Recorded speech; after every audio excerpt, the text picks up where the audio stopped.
In hookah. I've got your trail. Oh wow. 106 on Killjoy. All on B. All on B. Could rotate off that though.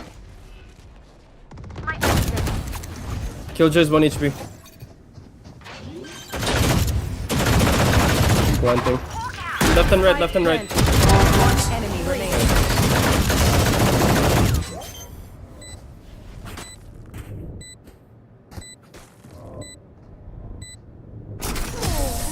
Was that important? I know what that omen is capable of. On the one hand, And this it's is a not story pretty. about a man who built his fortune through lies and exploitation. Because before Barnum was a successful businessman and global celebrity, he scammed people out of their money by claiming he'd discovered mermaids, cavemen, and a 161-year-old woman. And the truth is much darker and twisted than you may think. But on the other hand, this is also the story of an incredibly What? creative and hardworking entrepreneur who climbed all the way to the top. I'm so confusion, bro. And rose from the ashes to become an even greater success. Eventually, Barnum became the world's greatest showman. No distraction. The Great American Circus and his spectacular performances were sought after by the fans. Barnum's journey as a showman is a masterclass in capturing people's attention and turning it into money. This is the crazy true story. Good TP. Last player standing. They found my wire.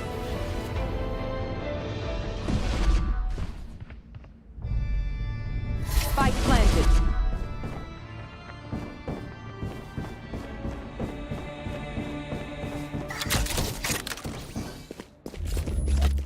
Phineas Taylor Barnum was born in 1810 in a small farming town in Connecticut called Bethel. And as soon as he could stand on his own 2 feet, his family had him milking cows and plowing fields. But hard manual labor, so he always came up with clever excuses to avoid it, earning him a reputation. In reality though, Phineas wasn't lazy as much as he was disinterested. Because whenever there was money to be earned, nobody could deny that Phineas worked with enthusiasm. For example, when Phineas's grandfather paid him 10 cents a day to plow the fields, You got a cool and Vandal take care skin, of Jet? animals, Oh, that's not Phineas cool. stacked Oh, his wow. pennies day by day until don't eventually want that. he was able Sorry. to buy a few sheep of his own. Phineas got his next lesson in business when his father gave him a job at his general store, where all kinds of different goods were sold. But in this shop, prices were negotiable, and people often traded in products they already had rather than paying in cash.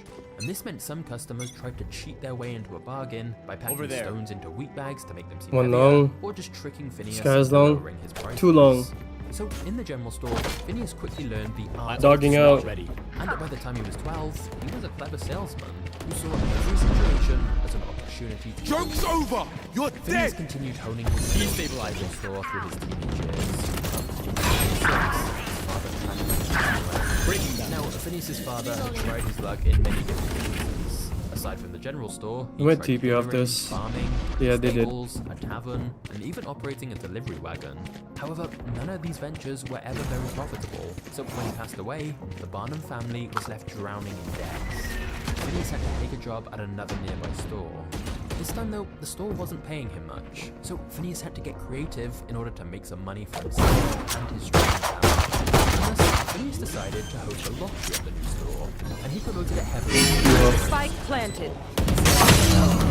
Last player standing. One flank, flank, flank, flank. Around Bethel, holding flyers, and lottery, and he even claimed that every ticket came with a reward. Because of this, his advertising campaign was a success, and people flocked into the general store to buy his lottery tickets. Reloading. How is Phineas gonna make any money if he had to give every participant a prize? The store Phineas worked at had a few items which the owner just couldn't find a way to sell. So Phineas took these items and traded them in bulk for a whole wagon of glass bottles. And thus, every time someone bought a lottery ticket, they did indeed get a prize. Except it wasn't cash like they'd expected. Instead, they won a shiny new glass bottle. If they were extra lucky, they could win up to 5. So Phineas's lottery was a blatant hoax. But it was so successful outside B. that after a few months, he decided to open his own general store and continue running lotteries there. Although this time with actual cash prizes. At first, Phineas You only should ran run. the battle. When the business grew as much as the town could manage, he partnered up with state oil.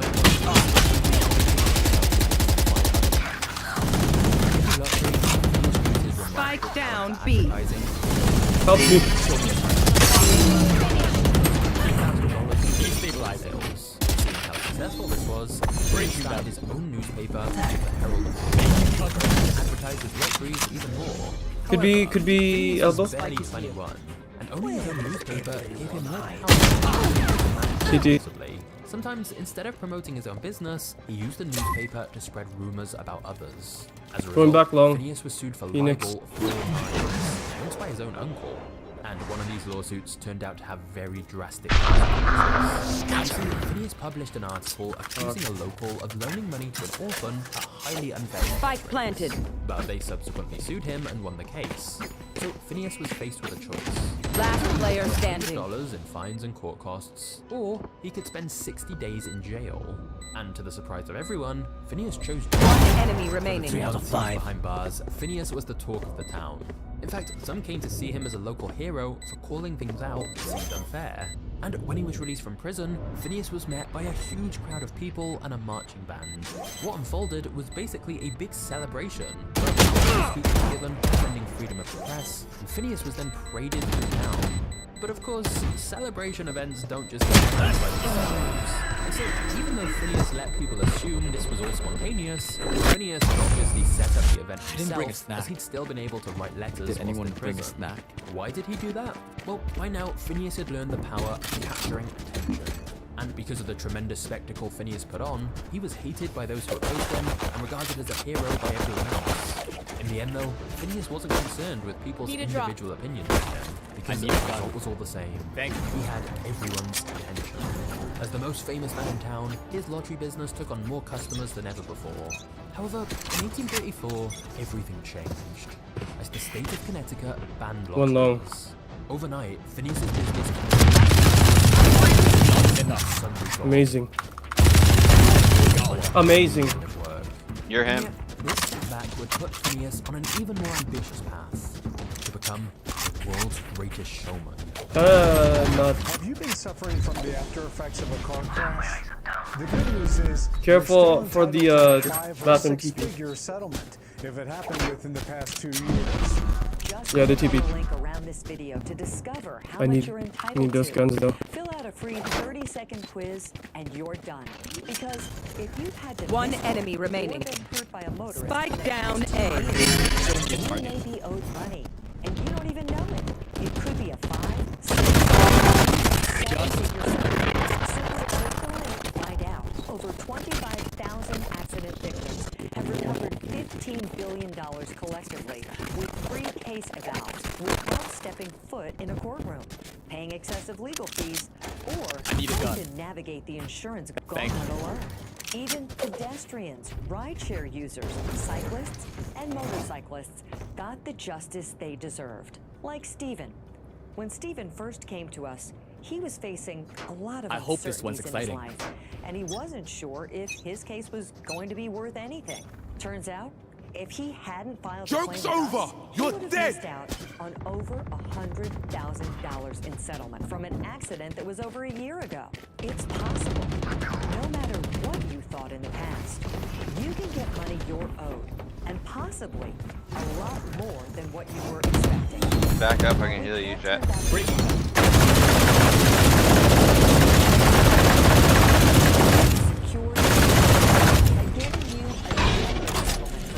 Bro, somebody go B, brother. So, what's going to happen after you fill out the 30-second quiz? Within 24 hours, an experienced local attorney from our network will contact you for... After that, just tell them about your case. Sit back and wait for the chance. Careful, B. What's more... My ult is ready. Nice, amazing, Spike down. sensational. Electric. One is dead. Get started now. You guys are electric. Click on the link to fill out the free 30-second 30 seconds left. Oh, what the hell? They TP'd? One TP'd. They don't want to cause any trouble. Are the ones They in don't hookah? want others to think that they're spamming the TP'd. system. One enemy Be remaining. you. It's not true. You're entitled to compensation. It's the law. Simply about your case. If you qualify, an attorney from our team will reach Last out with round a in the game half. plan same day and for free. anything. Wouldn't it be Last chance helpful to to have use an our extra $10,000 or even $100,000 in your life right now? Don't you deserve to have some breathing room and security after all the hardships you've experienced? How would it feel to not worry about medical bills, rent, or living expenses for a few months? If you were not at fault, you don't deserve to be punished, even if you're not a driver in the accident. Are you still wondering if this applies to you? Careful, eh? Uy. Yes.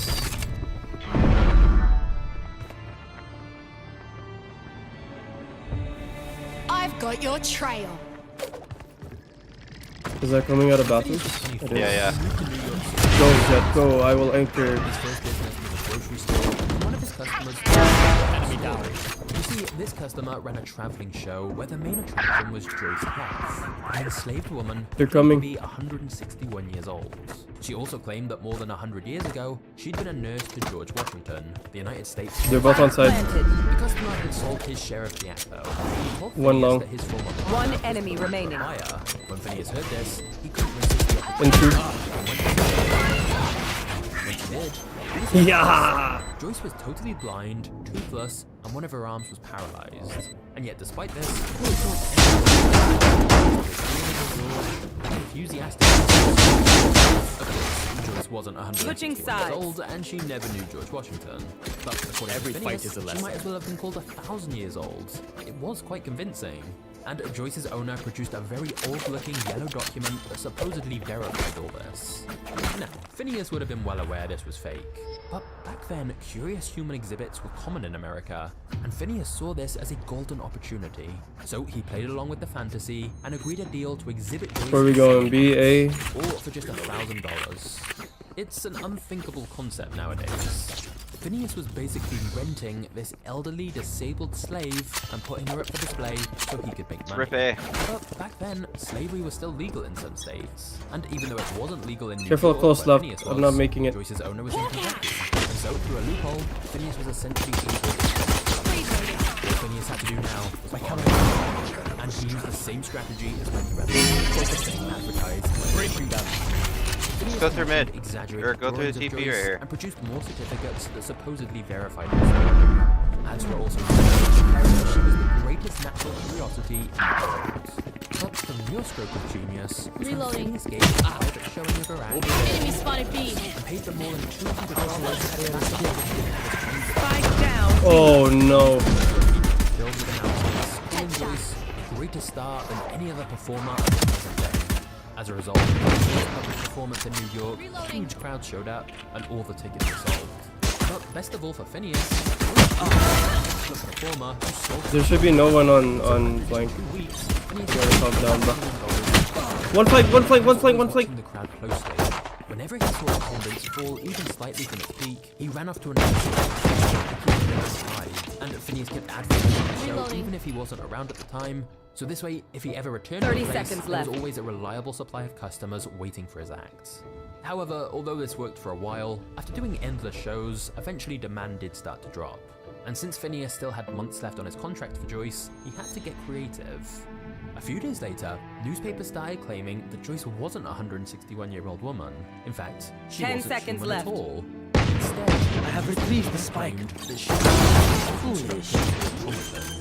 Of course, it was actually Phineas. Help you. Enemy remaining. Last guy flanktation. The actress Last player standing. and even those who had already been to the show came rushing back to see if this was true.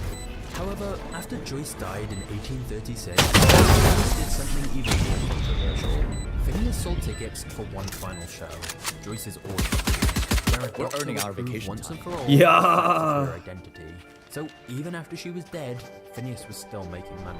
Okay. In the end, the doctors If we're gonna go concluded B, that let's all Joyce just go wasn't an long. automaton, and she couldn't have been any older than 80. Don't. But Phineas Get avoided getting shotgunned. called a con artist by claiming he'd been duped like everyone else. The Joyce Heth show made Phineas more than $10,000 in profits, which is about $330,000 today. They're in our sights. However, now that she was dead, Phineas was Yes, forced sir. to find a new way to Careful, earn a hookah. living. Don't go hookah. And now that he'd had success with his traveling show, it was time to take things to an even stranger level. Oh! One Ow. of the investment has made Going most over here. millionaires in America. It's not the stock market, it's not real estate, it's definitely not cryptocurrency. Apple. Yeah, I'm okay, talking about bro. Apple stock. I'm talking about Apple's App Store. Apple's App Store creates every single and actually generates over Should leave here. $1 in revenue every single year, with most of that money getting paid out to normal everyday people that are creating apps from home. What a lot of people don't know is that right now in 2024, there is a way that you can tap into the Apple App Store by partnering with existing companies that have already created apps for you. This is a concept of white label. You can actually partner with the companies Oh, that have no. already made a mobile app. That was a and force. resell them under your name, under your branding, Gun for here. a profit. My name is Lucas Lee Tyson, and using this concept of white label apps, I was actually able to retire at the age of 24, thanks to the multiple automated passive sources of income that continue to pay me every single day, every single week, without me having to do any additional 30 work. seconds Well, that's left. obviously amazing. What I'm more proud of is that I've taught this exact same system to countless number of Stop fire. everyone from high school dropouts to 70-year-old retirees, many of which have been Destabilizing. Last player standing. quit their 9 to 5 Flank. jobs, Spike down Oh. A. Spike. retire their families, and provide their loved ones with a life of real financial 10 seconds left. Yeah. all the crazy NT. going on in the world right now. What I am doing later today is I'm hosting a free web class where I'm not only going to be find sharing them. with you I kill real world them. examples of I've people saved that are them. doing this and seeing incredible results, but I'm going to be teaching the exact 4-step system that anyone can follow to create a new passive source of income using this concept of white label apps just using their phone. All you have to do to register for the free web class, click on the link around this video, enter in your name, enter in your email, and you can get registered right away. Like I mentioned, during the free web class, not a single stone is going to be left unturned. I'm going to show you real world examples of Save. high school dropouts, 7-year-old retirees, how they're getting some pretty life-changing results, and how you could potentially do the same by following in their footsteps using the exact 4-step system that I'm going to teach during the free web class. Again, all you have to do to register, there's no cost to attend. All you have to do is click on the link around this video, enter in your name, enter in your email. You can get registered right away. I'll see you there. It's going to be amazing. I promise you, you won't be disappointed. Reloading.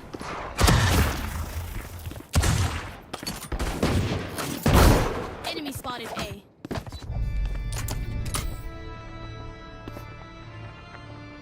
Reloading. Here. Over here. Reloading. Yeah, backside. Jugglers, dancers, even learned magic tricks. But for 6 long years, he couldn't find any act that matched his initial success. In his autobiography, he wrote, "I began to realize that I was at the very bottom of fortune's ladder, and that I had now arrived at an age where it was necessary to make one grand effort to raise myself." Thankfully, the opportunity of his lifetime finally came when he heard that the American Museum in New York was looking to sell its 30 collection. seconds left. Now, the collection had steadily lost value for over a decade, and it was now valued at just $15,000. But this was still way more than Phineas could afford. So, he persuaded the owner of the museum's building to buy the collection for him, promising to pay him back month by month.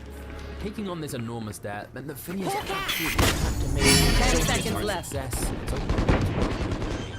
The museum had arsenals down. Spike down A. Paintings, Last information, player standing. studies, and even shows of musicians and ventriloquists. There was definitely some good stuff inside the museum. Phineas knew none of it mattered if people didn't Forgive find out me if I about it. overextend. So Phineas decorated the outside of the building with international flags, commissioned massive animal paintings to hang from the roof. Okay, let's just and of do a course, clean entry on A. newspapers with advertisements. Push out a smoke Business after the was sky going well, flash. but a few months in, Phineas saw an opportunity for a new star attraction. As a museum owner out of town came to Phineas with the petrified remains of what he claimed was a mermaid. Phineas kept a serious demeanor, but he could immediately tell that this was really the lower half of a fish sewn together with the upper half of a small monkey. It was an ugly sight to say the least, but Phineas's imagination ran wild with advertising ideas, and so he couldn't resist renting it out. He gave it the Yo, Jet is inside. advertised it with drawings. Joke's over! You're dead!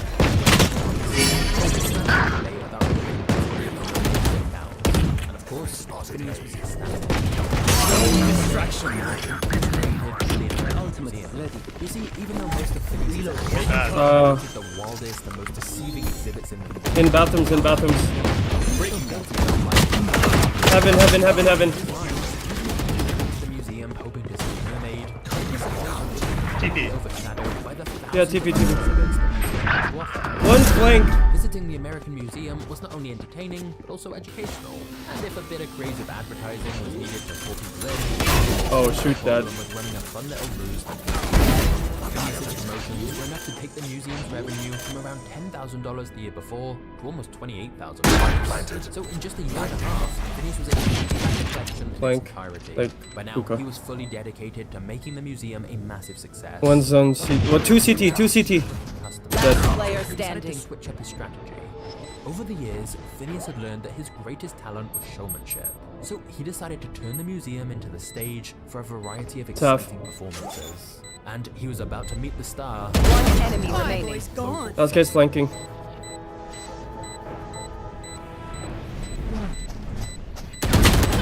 Oh, nice try.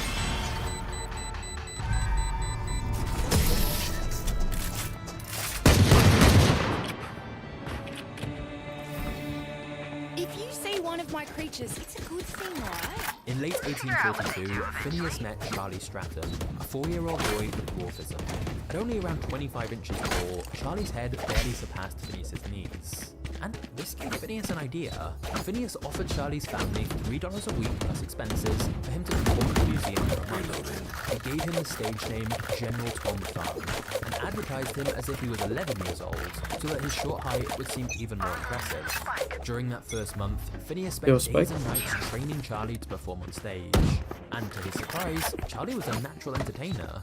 Even at 4 years old, he could memorize scripts, songs, and dance routines incredibly quickly. And he even added his own comments to the material Phineas provided him. Together, they developed a routine where Charlie imitated the infamous Emperor Napoleon Bonaparte. And the newspapers all had glowing reviews for him. Phineas himself wrote, "He is so graceful, so intelligent, so wonderfully diminutive, that all who see him are charmed with him at once." Given this initial success, Phineas raised Charlie's pay to $7 a week, then to $25, and it just kept increasing from there. Everyone seemed to love General Tom Thumb's iconic Napoleon. So sure enough, the masses began to Phineas began perfecting the strategy behind his promotion. You see, Phineas constantly Take There's it. only one on side. Take it. Take space. Of course, many of these repair debates were wrong. 120 Either sky. way, the fear of missing out meant that by 1844, nearly 500,000 people. I've got your The day trail. came when Stay Phineas safe. and Charlie did leave. But not to a nearby. Last player standing. They were going to England, a singular goal in mind. It was held by Victoria herself. So after finding a man they were off to England. However, when Phineas and Charlie arrived, 3 out of public 5. would take a liking to General Tom Thumb, that they were going to get an audience with the Queen. And in fact, the start of One enemy remaining. this warfare was already common. Oh. 25 cents, when they were used to paying less than half that for entertainment. But after 2 months of constantly improving Charlie's act, booking more shows, and making connections, Phineas was able to secure Instinct a only spot goes at the so far. prestigious London hotel Skill where Charlie covers the could rest. perform daily. The performances caused Yeah, such you an have to uproar take the with entire English public site. that the Queen personally requested that Phineas and Charlie give her a private audience. Let's just not like force, Phineas though. had hoped. Bye Phineas for cancelled next. their shows for the day and announced General Tom Thumb was at Buckingham Palace on Her Majesty's orders. Charlie, who was barely 6 years old at the time, gave an impressive performance for the royal family, striking his classic Yes, Napoleon we'll get poses, one and trip, even getting into because a I'm playful broke. fight with one of the Queen's poodles. And Phineas knew that after an audience with the Queen, demand for their show would be higher than ever. But just to boost demand even further, Phineas repeated his signature advertising trick. He announced that General Tom Thumb would soon be leaving England, even though he wasn't. So once again, people rushed to buy tickets. Charlie continued performing Oh, 3 kill times that. every day, and in the 4 months he was in England, more than $12 million a day. However, Making his cover. the world Breaking down. very shadows. His youngest daughter, not even 2 years old, passed away. In the journal that Phineas kept at the time, he only mentioned his Destabilizing. one time and never One TP bathroom. work. For the next 2 years, Rotating. Phineas and Charlie became 50-50 partners, traveling around Europe, hosting shows for everyone from peasant farmers to the king of France. By the end,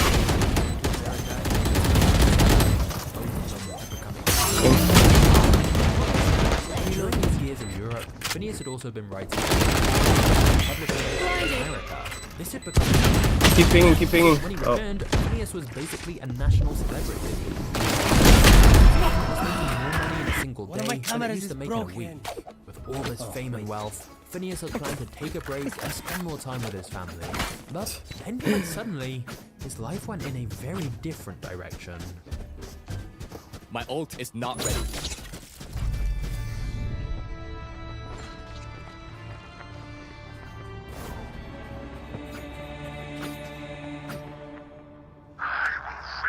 we're playing way too Phineas and slow. Charlie had left England to tour the rest of I'll Europe. look on the other English side. people had Spike become is in fascinated base. by a new star, the opera singer Jenny Lind, or as she was called in the newspapers, the Swedish Nightingale. Jenny joined Her Majesty's Theatre in 1847, and even though most people couldn't afford to pay for opera tickets, she was such a talented singer that the publicity she received was enough to get her name everywhere. Great collections, cigars, chocolate boxes, horses, dogs, they were all called Jenny Lind. As for every seat in the theatre, she used for her entire first year. And of course, if anyone was getting that much attention, Phineas was getting There's another. You see, at There's the two time, on A. Phineas's various odd shows made him well reputation for essentially running freak shows.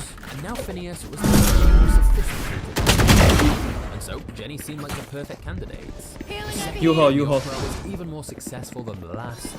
Jenny didn't stop playing so many Enemy remaining. her voice would deteriorate. So because of this, Jenny decided to He's CT, he's CT. 2 years. Phineas saw his chance Nice. to negotiate. Now, Jenny had already received other serious offers for an American tour, and at the time, Phineas's reputation was still stained by his past exhibits like Joyce Heth and the Fiji Mermaid. So, to get her on side, Phineas had to make one hell of an offer, and that included paying every expense blind on the on tour, the- yeah. guaranteeing $1,000 per show, and even paying her $187,000 as a signing bonus. Needless to say, One of us Phineas's can offer buy you. was the best one, so Jenny I was mean. happy to sign with him. By now, Phineas was a master advertiser. Never and mind, it's he too had late. 6 months to prepare the American public for her arrival. There was just one problem. Phineas had never actually heard Jenny sing. I'm gonna go check our spawn right Jenny's now. outstanding reputation was all he needed to know. So, without ever having heard her voice, Phineas promoted Anyone there? Jenny as a lady whose vocal powers have never been approached No, by any could other be female. D-long then. To create Oh. more hype, he spread rumors about the enormous sums he was paying her, and promoted women's magazines with details about Neutralized. Dead, By dead. the autumn of 1850, the American public was dying to see the Swedish Nightingale. Phineas met Jenny for the first time in his ship, and as they approached New York City, over 10,000 people gathered to Here, wait. I have ult. Hundreds ult. of bouquets were thrown into their carriage, and even outside of the hotel, Just wait. musicians played songs for her until midnight. As the day came There's one to an garden. end, Phineas was excited Just by choose the one side. We can fuck him up. Distraction. Just choose one side. He created Push together. Still Nice. hadn't even heard Nice. Jenny sing. Doubted if she could live up to the hype he created. However, when Jenny gave her first performance a few years later, Phineas was her incredible voice. He had Alright, let's a hold it down, wonderful bro. superstar in his hands. I got your flank. Jenny's tour attracted thousands of people every night, and in some shows, Nice. when it was unnecessary, Phineas did everything he could to drum up more attention. For example, What he do would we hold learn by auctions for fighting the first ourselves? tickets to every show, promising to publicize the winners out and how loud. much they paid. Because of this, people paid up to $650 for a ticket, which was normally worth $5. But the publicity these Okay, events resulted in was worth three more of than them are broke. $650 We for both could the probably buyer just and push for aside Phineas. together. Another way he attracted attention was by throwing gas on the fire whenever any controversy came up. For example, while on tour, Jenny Don't get gave shotgunned huge in, charities. hookah. Phineas always made it a point to publicize them. Let's On the try other dog hand, it. Phineas was criticized because he kept all his profits for himself. But to Phineas, One's long with publicity Marshall. was good publicity. In his own words, I don't care what the newspapers say about me, as long as they spell my name right. So, he launched some attacks against himself and sent them anonymously to the newspaper. One octagon. Oh my god, octagon. Money, Nice. but the donations were always done in her name. This way, Jenny appeared even more generous, and Phineas appeared even more selfish. But in the end, both of their names were in the headlines, and that was the only thing that mattered. The tour continued for 9 months, sometimes up to 4 shows. But both Phineas and Both Jenny has to be flanking. So he offered her a chance to buy her way out of their contract, $1,000, and she took the deal. Last 9 months, Jenny made a No, they're saving. Break you down. Long in hookah. Okay, long. Or hookah. It's like 3 rounds in a row. You hit me with your Phineas was one of the richest and surely one of the most famous people in America, if not the entire world. But now that he was wealthy and everyone knew We got so, it, we got he it. was No, also a don't target trip, don't for the trip. countless hordes of people I'm just saying, who wanted like, a piece just of watch it, his please. vast fortune. Before we get to the next chapter, I just wanted to take a minute to say thank you. For those who don't know, my name's John, and I started the channel a few years back making crappy videos, talking to a I'll camera, try lurking up no into idea B. what I was doing. But I'd always We'll found get this some was info. interesting. The rags to riches stories, the way fortunes are built and destroyed, the battles between companies. Business can be fascinating. The problem was, whenever I tried to watch a business There's documentary, two playing I found it on boring. long. So I started learning how I could make my own Omen videos and, that felt more like mini movies. Phoenix. And fast forward a couple of years, Dead. and this channel has well over 1 million subscribers, which is wild. But if He you has no more subscribe to flashes. Magnatesmedia, No more flashes. No more follow flashes. the channel. And Flash, so go. I just wanted to say how much I appreciate all your support. He ran back towards elbow. Even better videos for you. But for now though, thank you for being a legend, and let's get back to the story. We can just leave too, so. Nope, never mind, we're taking it. One backside, dead. One elbow. One flanking. Phineas went back to managing the Flanking through hookah. which he had renovated and filled with new exhibits. But since the museum One's had still been elbow. operating for over 10 years at this point, his involvement in day-to-day operations had been and with a lot of spare time. Playing in long. One of the projects Phineas took on was to write his first autobiography, where he retold the events of his life and openly revealed the secrets In long, elbow. Enemy remaining. in his early career. As per usual, Don't peek. he's only added Don't peek him. so the book sold play so off well each that P.T. other. Barnum became a household name. But even though Phineas wrote this book as if his greatest adventures were behind him, the story of his life was far from over.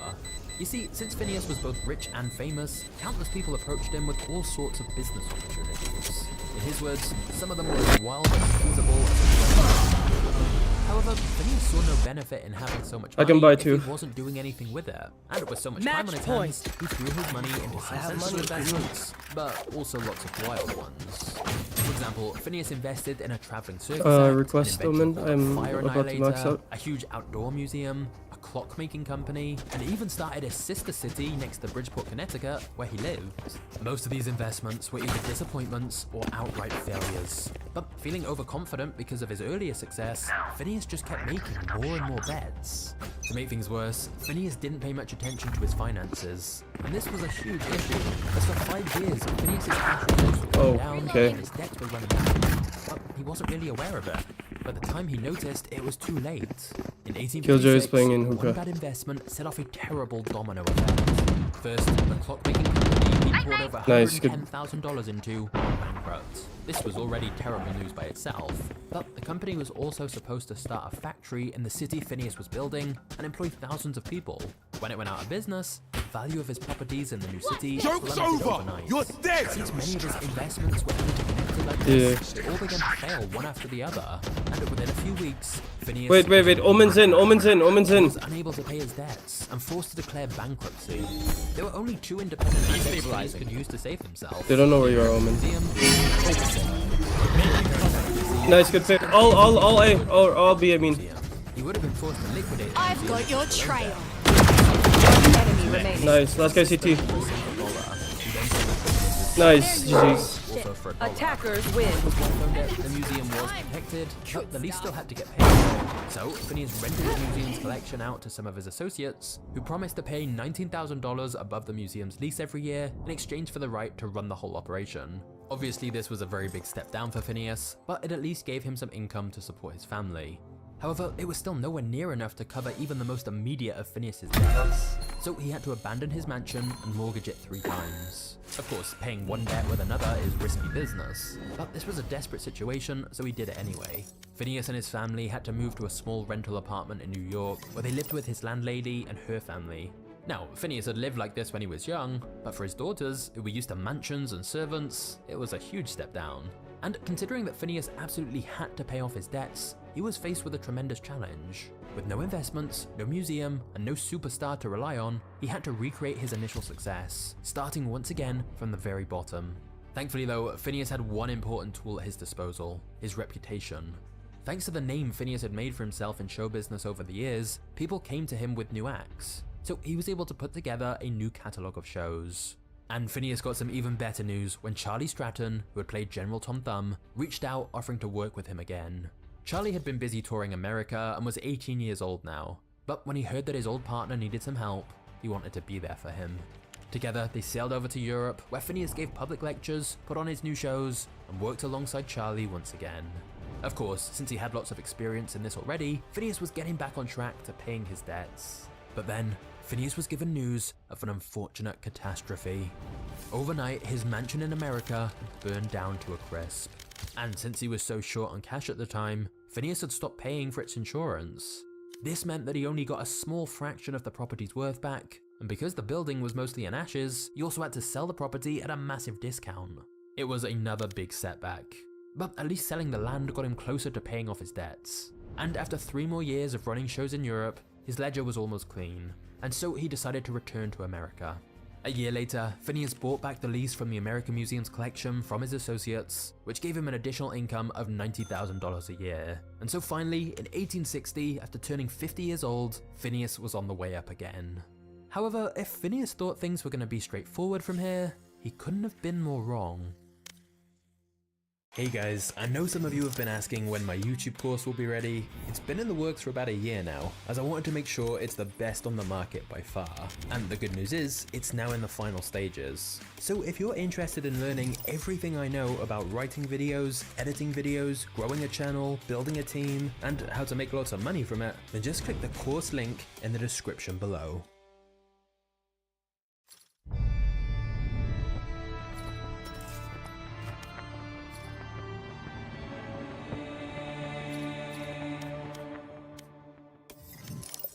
Now that Phineas owned the American Museum again, he hosted a grand reopening featuring his signature style of exhibits, one of which was the supposed missing link in the evolutionary chain between man and monkey. Phineas called it Zip the Pinhead, and said the creature had been captured in Africa. However, it was really just an extremely hairy man who had a disease which caused his head to taper at the top. Phineas dressed him in a furry suit, and had him in a cage where he was told to screech and rattle the bars. He advertised it as the What Is It? Now, some people think this was an example of Phineas being back up to his old exploitative tricks, as some reported that Zip, whose real name was William Henry Johnson, was mentally handicapped. However, others claim that he was very much in on the act and got extremely wealthy from it, and thus he actually enjoyed working with Phineas. Either way, Phineas was selling museum tickets like crazy. Phineas also recruited more performers with dwarfism, one of which Charlie fell in love with. A few months later, they got married and went on tour together with Phineas's help. So things once again all seemed to be going well for Phineas and his performers. But when the Civil War broke out in 1861, Phineas put on a number of patriotic, war-themed plays, and displayed wax figures depicting famous Union generals. Despite having essentially rented a slave when he worked with Joyce Hess, Phineas had now changed his views and was openly pro-Union, and believed slavery should be outlawed. So Phineas heavily publicized his political opinions, hoping to attract people into the museum. But for once, not all publicity was good publicity for Phineas, as his political statements attracted the wrong kind of attention in 1864, when Confederate agents sparked a fire in the American Museum. Fortunately though, the fire was contained by the museum's employees and no one was hurt. But just a few months later, another fire erupted inside the museum, and this time, within half an hour, the entire building was engulfed in flames. Phineas's life work was burning before his eyes. Some people had to jump out of the museum's windows in order to save themselves, and after about an hour, the museum's roof collapsed. The main walls fell shortly after. Whilst all of the humans escaped, thousands of animals inside the museum were tragically trapped inside the flames. This also meant that once again, Phineas's main source of income was gone. But surprisingly, Phineas remained Match calm. found. He would later say, apparent evils are often blessings in disguise. Instead of complaining about yet another setback, he decided to build a whole new museum that was bigger and better, with over 100,000 items and animals in the new collection. And sure enough, for the next 3 years, this new museum was an incredible source of business for Phineas, who was always on the lookout for new exhibits, putting on exciting shows, and of course, advertising like a madman. But one morning in March 1868, Phineas opened the newspaper and saw the following headline: Barnum's museum burned, the building and menagerie totally destroyed. It turns out that a fire had broken out at midnight while a snowstorm swept over the city. Firefighters had reached the museum too late, and hundreds of thousands of precious artifacts were lost in the fire, not to mention thousands more animals. So incredibly, once again, Phineas's museum had burned down. This time, Phineas declared that his career as a museum director was decidedly over. He sold the land beneath the scorched remains of the museum and decided to retire, at least for some time. You see, Phineas was never the type to sit around doing nothing, and he still had the single greatest triumph of his career ahead of him. Before we get to the next chapter, I want to help you save time and money with today's video sponsor, ShipStation. ShipStation integrates everywhere you sell online, including Amazon, Etsy, eBay, Shopify, and more. ShipStation then makes it easy to automate shipping tasks and manage your business's orders in one simple dashboard. You can print shipping labels, compare rates, organize every shipment, and automate delivery notifications. And when you use ShipStation, you get discounts up to 89% off USPS and UPS rates. So as your business grows, you could be saving thousands on shipping costs. ShipStation has been a big supporter of magnatesmedia for a while now, and I know a lot of you guys have already started using it and been saving money on all your shipments. However, if you've been on the fence about joining, now is the perfect time to check ShipStation out, as you can get a 30-day free trial if you use my link in the description. No matter where you sell or how you ship, make this year your most profitable one yet with ShipStation. Go to shipstation.com/magnates to sign up for your free 30-day trial today. That's shipstation.com/magnates.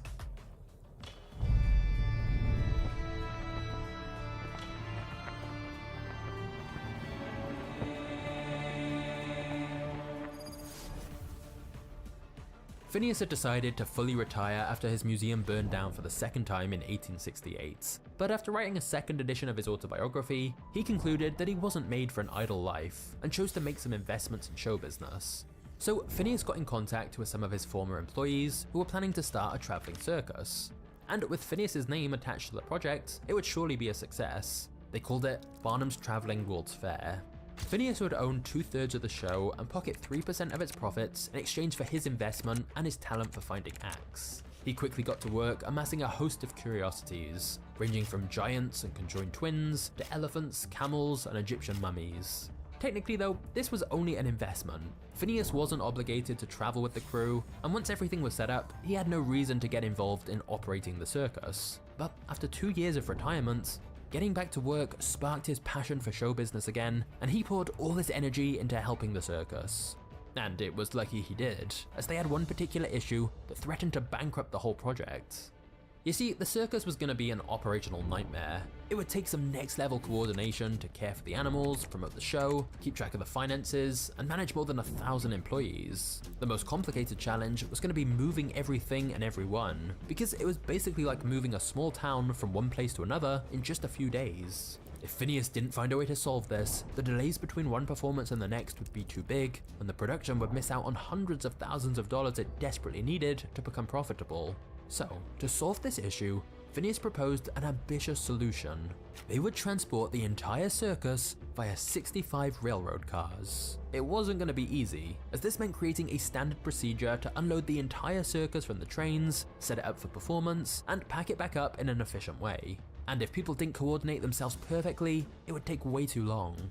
Sure enough, their first attempt was a disaster, with elephants running loose and people losing track of their possessions. Me and It Phoenix took on the 12 same hours team. to get the circus They're into gonna train waste cars, twice as many which was bullets far trying to too take much us time down. in order to get to a nearby city quickly. But Phineas decided to keep trying the strategy, and by the next attempt, it seemed that everyone, including the animals, were getting the hang of this new process. This meant that the circus could now wrap up their show in one city and be ready to resume it just 24 hours later in another one. So the circus was able to greatly increase the number of tickets it could sell every year. It was still a costly endeavor though. The company spent $5,000 every day just to keep the show running. But according to Phineas, by the circus's third year in 1872, its profits surpassed the $1 million mark. That's more than $25 million in today's money. For 7 years, Barnum's Traveling World's Fair was the premier entertainment show in America. During those years, Phineas also got involved in other entertainment productions and even became the mayor of Bridgeport, Connecticut for some time. However, in 1880, a rival was threatening to take their spot as the #1 circus in America. His name was the Great London Circus. One enemy remaining. Showman almost gained close to that of Phineas. Refreshing. James had run a publicity campaign announcing that the Great London Circus had the first American-born elephant. When Phineas offered to buy it from James for $100,000, James declined the offer and instead publicized Phineas's offer in advertisements as a way to promote the Great London Circus. Essentially, he was using one of Phineas's You're usual tricks fucking to weird, ridicule Phoenix. him Stop and doing that publicize gay the shit. Great London Circus at the same time. Soon, the Great London Circus was booking events in the same cities as Phineas's circus and often outselling it. So Phineas knew he was up against a worthy competitor, but instead of trying to outcompete them, Phineas approached James with a proposal to combine the two circuses into one. After some tough negotiations, Phineas and James agreed to split the costs and earnings 50-50. And thus, instead of two competing circuses, there was now just one totally dominant circus, which they called Barnum and London Circus. Together, Phineas and James spent months preparing for the grand opening. They gathered all sorts of animals, including tigers, zebras, leopards, elephants, and they planned the most breathtaking performances, with everything from magicians to trapeze artists to sword swallowers. It was also the first 3-ring circus with 3 acts going on at the same time. It was an event like no one had ever seen, and the new circus went on tour around the country. In 1882, the new circus returned $600,000 in profits, more than $15 million today. Phineas also managed to buy an exceptionally large 7-ton elephant called Jumbo, which helped the circus's popularity soar to even higher levels than Phineas had thought possible. Together, Phineas and James were an unstoppable force. They eventually created a new and improved circus show called The Greatest Show on Earth, and they were determined to live up to the name. They invested close to $3 million to make this shared dream come true as they continued to improve the show even more. After years of exceptional performances and exceptional profits, Phineas was 79 years old, and still just as energetic about his work as ever. He and James decided to take the circus to London, along with over 1,200 performers and hundreds of circus animals. In London, Phineas was received with open arms as a returning hero. At this point in his 60-year-long career as a showman, people came to the circus to see him as much as they did to see the show. But even still, he and James outdid themselves in London. The Greatest Show ran twice daily for 12,000 people each time, and the seats were always full. As a last act, there was a dramatic depiction of the fall of Rome, complete with tigers, flames, Roman chariots, and gladiator Match fights. found. It was played by 1,200 performers and supported by a band and a choir. So, after the most successful years of his life with this new circus, Phineas brought the Greatest Show back to the US with plans to take it to other countries all over the world. But soon after he arrived, the 80-year-old showman caught a cold, suffered from a stroke, and on April 7th, 1891, Phineas Taylor Barnum took his last breath. He'd loved his job so much, he'd continued working right up until he died. On the day of his funeral, the circus was silent, dark, and empty. But as Phineas surely would have wanted, the next day, the Greatest Show on Earth went on without a hitch, and Phineas's legacy as the world's premier showman was cemented forever. His circus was so popular, it continued long after his death. In fact, even today the company lives on, now called Ringling Bros and Barnum and Bailey, which all raises the question, what should we think about P.T. Barnum? If you've seen the movie loosely based on his life called The Greatest Showman, then you'll realize the film hugely over-glamorizes reality. It was certainly a successful and entertaining film, it just shouldn't be viewed as historically accurate at all. I guess slavery and animal cruelty don't fit so well in a fun Disney musical. Because there's no doubt, many of the animals in Barnum's circuses were treated terribly. Like elephants that were stolen from their homes, and trained by sticking a hot poker up their trunks. Likewise, some of Barnum's early acts were completely horrific and inexcusable, like leasing Joyce Heth. Not to mention that many of his early shows relied on using deception to get attention.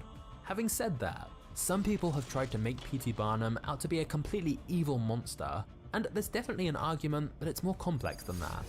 Whilst trying to create a freak show and parade them around for money certainly looks awful in today's context, it's always difficult to judge people in the 1800s by our values today, because most of the people he worked with were paid very well, and Phineas gave them a chance to financially support themselves at a time where they had very few other options. He made many of his performers extremely rich and had good relationships with them. They worked with him because he helped them provide for their families. And by the end of Phineas's life, he was also pushing hard to end slavery, and was quite charitable by all accounts. Like, he was instrumental in the inception of Bridgeport Hospital. Yeah, let's see, guys. Was he the hero the movie portrays him as? Definitely not. He should not be glorified. Doing some good certainly doesn't mean we should overlook the bad. There is plenty of criticism he definitely deserves. But to completely vilify everything about him would be an oversimplification. P.T. Barnum was a great businessman and marketing genius who entertained millions all over the world. He undeniably had a huge impact on the entertainment industry and brought joy to many. He was complex. And whilst opinion will be divided on how harshly he should be judged, nobody can deny that P.T. Barnum put on an incredible show.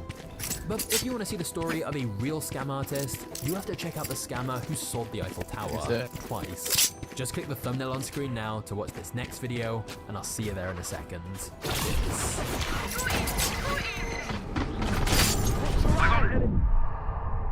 You've got your story. One enemy remaining. Such a Spike planted. You are no longer Joseph Pistone, and from now on, you only answer to the name of true calls. You've got a fake driver's license. It's okay, you get more money, bro. And you've got swagger befitting a gangster. You know how to use that mafia twang. You're gonna get more money than us. Doing, and forget about it in just the right way. I'll not take that, bro. Watch how much cash he's gonna get. Seeing some disturbing things. And as you See? Oh, that's So tough, much bro. cash. So This much is the cash. story of one of the biggest lies the FBI ever told. The story of a man who That was actually once double known play. as Donnie That's what I'm Brasco. saying, right? Joseph You Joe die, you get Pistone was the right fit for an undercover cop who would infiltrate an Italian-American crime family. He was part Sicilian, grew up in New Jersey where the mafia presence was strong, and so I he actually had got the an assist background 'cause I and killed him. repertoire of those gangsters. He looked the part. Yeah, actually. And when the time Yeah, came, he I'm was pretty ready sure. to What? be a wise guy. In fact, a much wiser guy than the Yeah. wise guys he worked with. His early life didn't consist of If I'm back. New Jersey. He studied hard, attained a degree in anthropology, and later went to work for naval intelligence. It wasn't until 1969, when he was 30 years old, that he started working for the FBI. Wait, can you let them push side? I just want to try how to set up. When he joined the big money spinner for the mafia. Sometimes the truck drivers were in on it too, and took payment. missed. And maybe hundreds of trucks were getting done over, and millions of dollars of items were being stolen.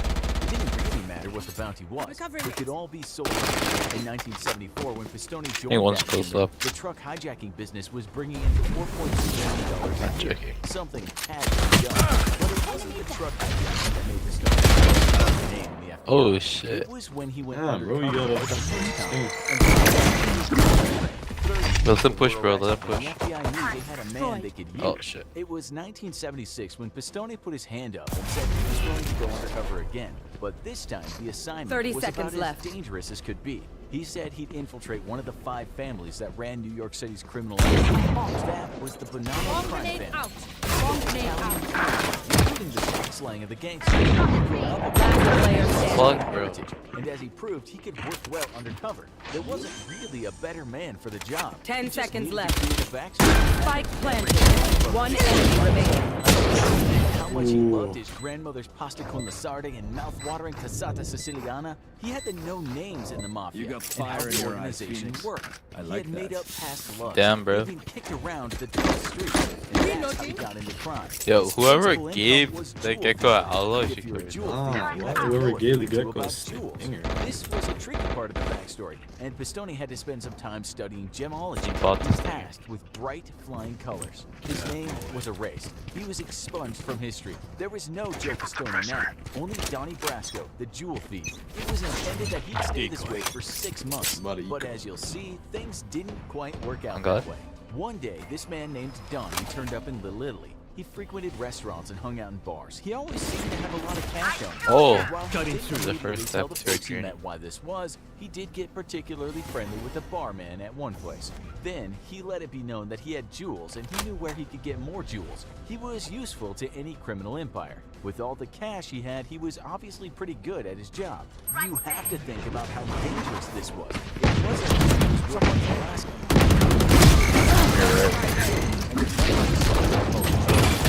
Done for. To prevent anyone from letting the story out, only a few people in the FBI knew about the operation, while his co-workers just thought he'd moved on someplace. His own friend didn't know where he'd gone.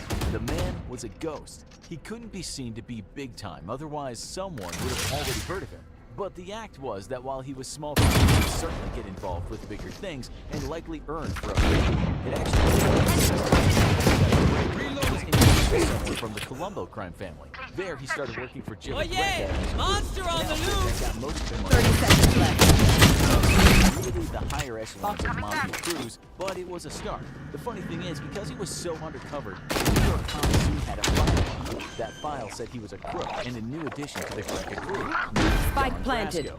Then he got Got my another alarm lead bell. and met a man with a violent temper and the will to kill. Anthony Tony Mira, and he was part of the Bonanno crime family.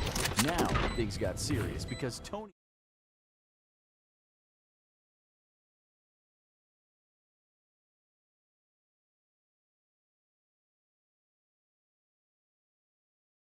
To see this, Anonymous Health's app-assisted addiction. Standing. Oh, nice try, man. Good eco. Yeah. Where good and bad every day. Cat and mouse, just what we're doing all the time. Usually, the good guys win. But there are cheaters who are so accomplished at what they do, they get away with millions. These are their exclusive stories, told by the guys who took Vegas for a ride and landed themselves into the Cheater Hall of Fame. On gaming BB. there are colored chips of all denominations. They're slow though.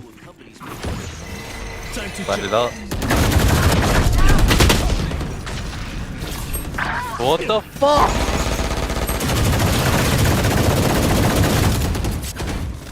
He saw me midair. Cash, casinos, and similar to Dollar Bill. Spike planted. Last player standing.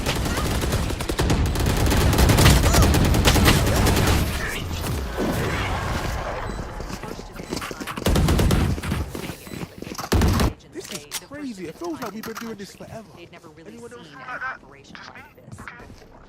In a makeshift workshop, agents find chips that are in the process of being converted from low denominations to high denominations. These are all 4-queen $100 inserts. That is what sits in the middle of a $1 chip with a little paint, and you've got a $100 chip. Now you have $1 investment and a $99 profit.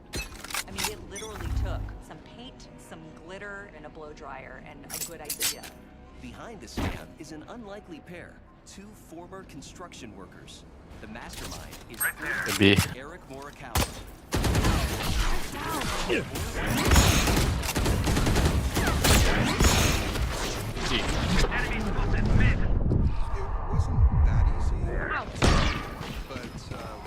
Two.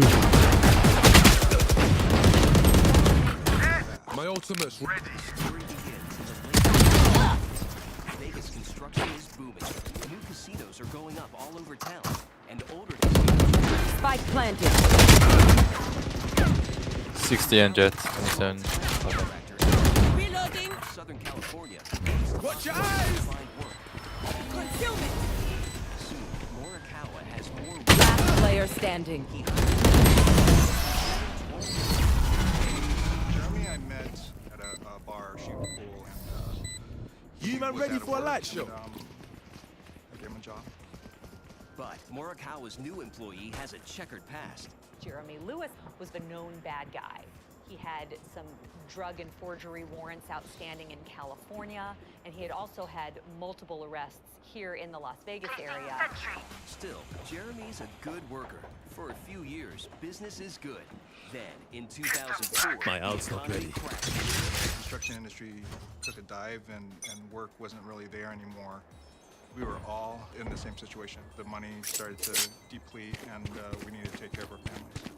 Morikawa and his crew start doing jobs farther and farther away. You can go. I can sit. Let's go! Morikawa spots Yeah. Someone's A. Someone's A. Spike planted.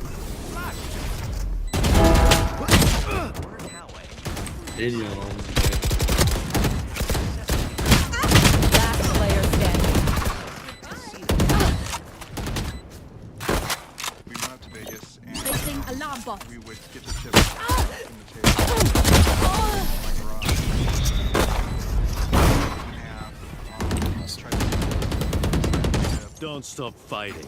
You must keep going, even if you're the only one. Sand and other earth and metals that are heated to extreme temperatures and pressed into shape. Morikawa and the crew start trying to replicate them. We were trying to make our own chips from scratch, from different clays, injecting metals. My bad, trying to chap. get that away.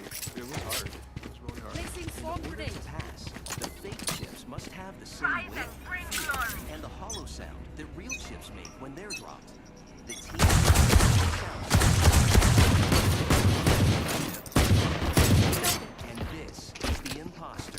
The chips that we made Here. from scratch, Blocking vision. and, so we knew that was going to work. There might be back, keep pushing, bro. Obscuring vision.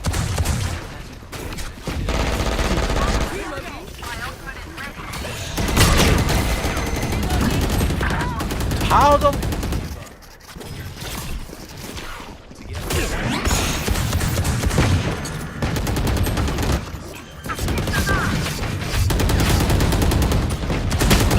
One more lane. And the $1 chip is gray and teal. Morikawa suddenly realizes it would be easier to modify a chip than to create one from scratch. Right there. It's a huge breakthrough. And I just was. Last player standing. You can take $1 chips and convert them There's a gun here. with a little effort. First, On your right. Going up. Spike planted. Tried heating it up to pull it out. moving. Boiling water, and it would penetrate. I call you Charlie because it means you're my friend. But maybe I should call you Kwasia because you follow. allowing them to easily pull it off. Next step, Thanks, duplicating bro. the black and gray shades of the $100 chip.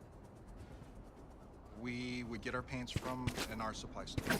We would sit there and just mix the colors, blend them in, and then put it on the real chip, and then wait for it to dry. And we'll look at it under light, outside, different types of light, and then make sure the color matched to a team. Careful now. Very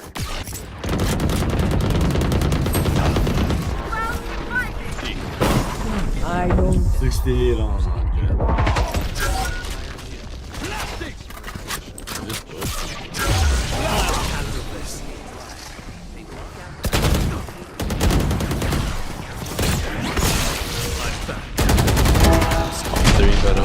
Spike down A. Eric Morikawa and Jeremy Lewis really did a good job at matching. It's not easy to do because the colors are always very unique. You can't do it perfectly. They didn't do it perfectly. But they got Once the color's in place, I've next been- step Enemy remaining. $100 graphic inlay. They scanned the He's on into a B. computer. Spike planted. To give it a close look. Then the plastic is glued onto a white back made of bumper stickers. Close, here. Taking that back. Need that back. Set for one crucial detail. Around this chip underneath the black light, you'll see a Defuse the spike. compact. Reloading. That's one of their security features.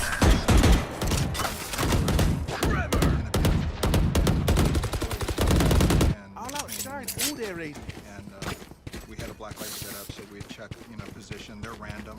So put it on there. As long as it shows something underneath the black light, it pass. After a month of work, they finally have 3 $100 third bit chips. Morikawa and Lewis head 10 miles off the Vegas Strip to the Green Valley Ranch Casino in Henderson, Nevada, to see if Placing they swarm can grenade. fool the casino. Alarm bot out. I don't lie very well, so I can't walk into the casino and keep the fight service and go to the cashier cage and cash the chips. Right there. Ese es very ticket. Jeremy Oh Lewis yeah! takes Monster the lead. on the loose! I'm sitting in the parking lot. While he's trying to cash these chips in the casino, I'm hoping, everything's okay. Nothing would happen. What is this guy? Moments later, Lewis reappears. Ran up to the truck and Spike bang, planted. said, drive. And we drove. I thought security was chasing them and looked Yo, over, you're on so- A, bro. But no one's behind them. And when Morikawa looks over, Lewis has 3 $100 bills in his hand. Just cage it, The I'll counterfeit throw it, dude. chips work. You want more? Here's more! Watch that door. They could come down into the garage and Hold the door, hold the door. We can push. What the Last how? player standing. Morikawa and Lewis are able to counterfeit 20 chips. They plan to work their scam all over town. To make Move in after I strike. That's when they're weak. Bro, this guy is the best player in the world. What the hell? Got the glitter in there and give it that. Reloading. they passed fraudulent Just chips play at shotguns, 8 different casino properties, Fair enough. including Palace, Reloading. Bay, They play like Jackpot, aggressive. Reloading. They are well aware that cheating, Reloading. but they I got you, realize bro. that sooner or later, cashing in chips without ever playing a single casino game is bound to arouse suspicion. Right there. Blocking Oh vision. my. They need to change their game. We had to find a way. Kill them. Oh my god, bro.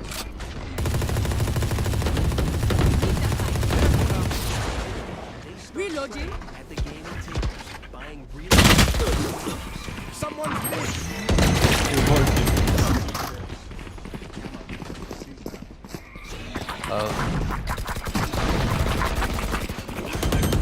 Last player standing. Spike planted. Destroyed.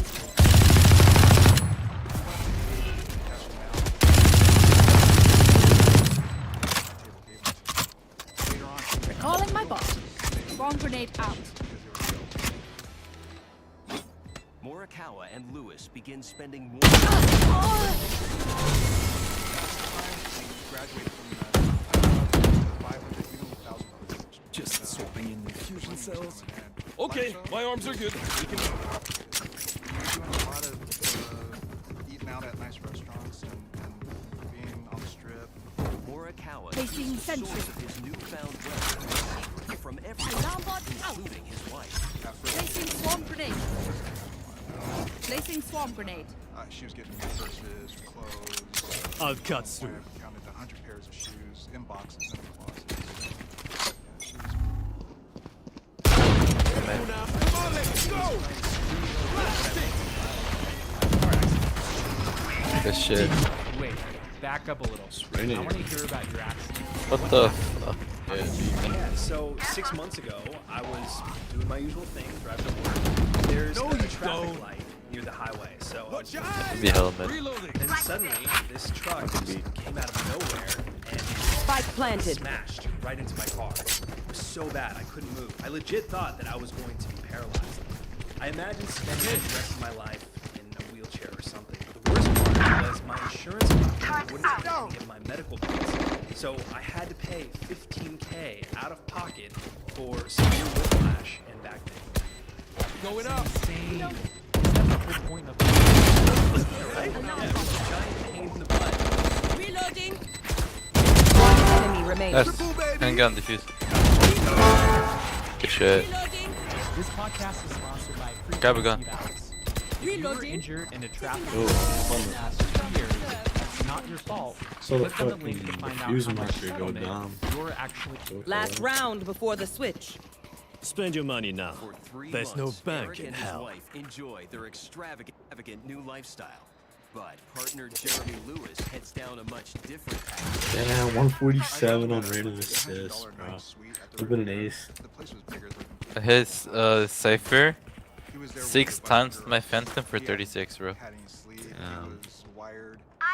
Lewis's lifestyle soon becomes a liability. Get out of my way. Okay. And I could overhear it. It was loud. So I told him, hey, hand me the phone. I want it. So he gave me the phone. What the fuck? This guy's singing only. Why would you tell her? I mean, my wife doesn't. How's my DT?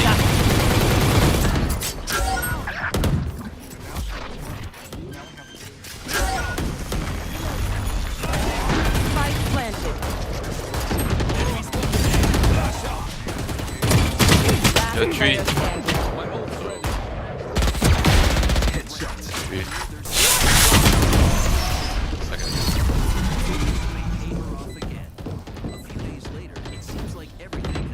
Switching sides. I don't care if there are Yeah, I got line up, or bro. 50s. Let's go. This is so walking in trees. Start planning a trip to Atlantic City to hit their casinos. If I get a knock at a door, there's a guy at the door. Jojo, you play like silent on A? In your backyard, can you go get it? You lucky like walk on trees like all over. That could work. Alright. Got this. Yeah, I got line up as well. Two other agents jump out of the bush. Plant They're fully right here. armed, and they're rushing into the house over me. They are enforcement agents from the Nevada I'm Gaming moving Control like Board. Time for a Lewis's field test. blackmailer has apparently turned them in after all. Enough information was developed to obtain a search warrant, and when the home was searched, every piece of evidence we were looking for was there. The whole setup was found. Waiting for your breach. Chips are of quality. Some of Nice. Concealment. Cypher's here.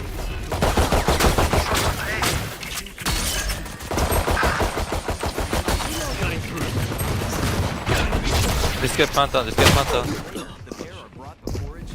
Last player standing. Spike down A. Murdering someone, not for raping someone, for counterfeiting casino chips. Our state takes this stuff really seriously. Since neither can make bail, Morikawa and Lewis are taken back to the maximum security jail. The hefty bail makes Morikawa a celebrity among the inmates. There were a bunch of people who were they called one guy over and was like, hey, you know, he has a higher bail than you, and he was a Russian guy. And not just any guy. The man has ties to a Russian 30 gang. seconds left.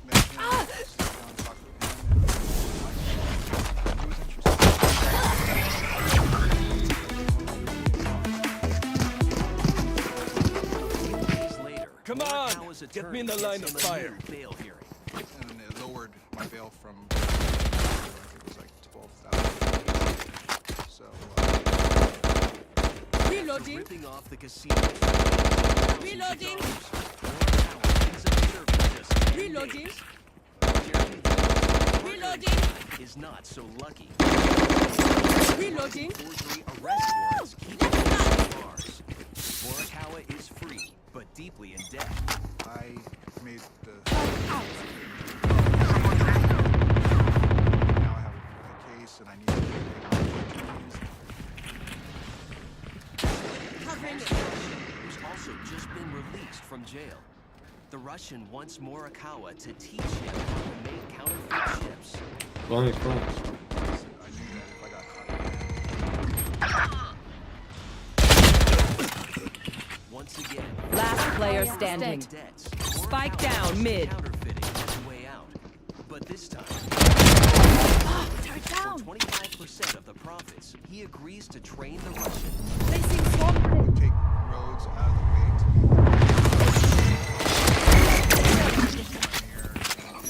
Placing swarm grenade.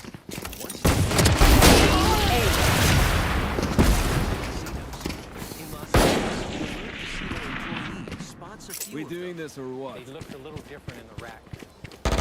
Reloading. And turned out to be counterfeit. Then we had to do some backtracking and try to find these people. The investigation leads to the only two people who've ever made chips that can pass for the real thing. Jeremy Lewis and Eric Morikawa. With Jeremy Lewis still in prison, that leaves Morikawa. And agents Hit them are fast, closing in. hit them hard. One day, I was training the Russian guys. Where the hell's the spike? There's not Placing sentries. It's the police. We had all the chips and equipment laying around. I'm looking at the ceiling and trying to figure out a way to get out, and there's no way. So I dropped to my knees and put my hands behind my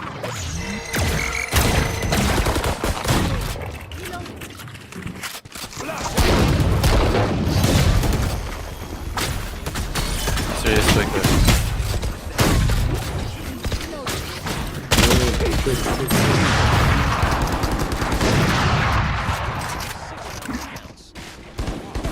Innovation and community service. The most time spent. One's flanking. Spike down A. Morikawa must make restitution for all the fraudulent ships he passed. Restitution is 30 chips. I think we did over 1 million. And they claim that they're probably still in circulation. They can't even find them. I would not cheat Vegas again. It's 30 easy seconds money, left. And it's fast, but it's not worth it. It's not very likelihood, and you're paying an embarrassing. Placing swarm grenade. Swarm grenade out. Morikawa's counterfeit scam is a wake-up call for Vegas. Today, many casinos protect their chips using a high-tech 10 seconds device. left. Got one. Short for radio frequency Electronic chip. One enemy remaining. Track of what the chip is and how many of them are on the table. It's an identifier. Match point. I'll pick some apart. You clean up whatever's left. Making it impossible for a low denomination chip to be mistaken for a high one, no matter what the face of the chip reads. Reloading. While new technology keeps chips safe, Reloading. easy money is always a target for the world. Reloading. Placing One in sentries. particular stands out both for the Peeks now. simplicity and sheer audacity of his crime. Anthony Carleo.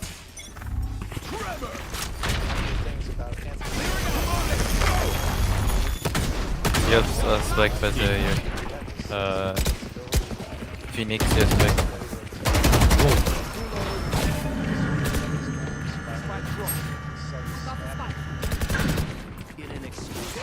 Cutting through.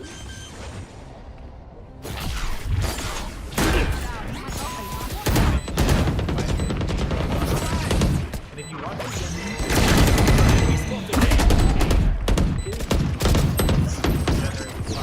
I know exactly where. Last player standing. or actually a lot of times even less than Placing swarm 1 hour grenade. per week. And you might ask, Initiated. Swarm grenade out. this kind of income only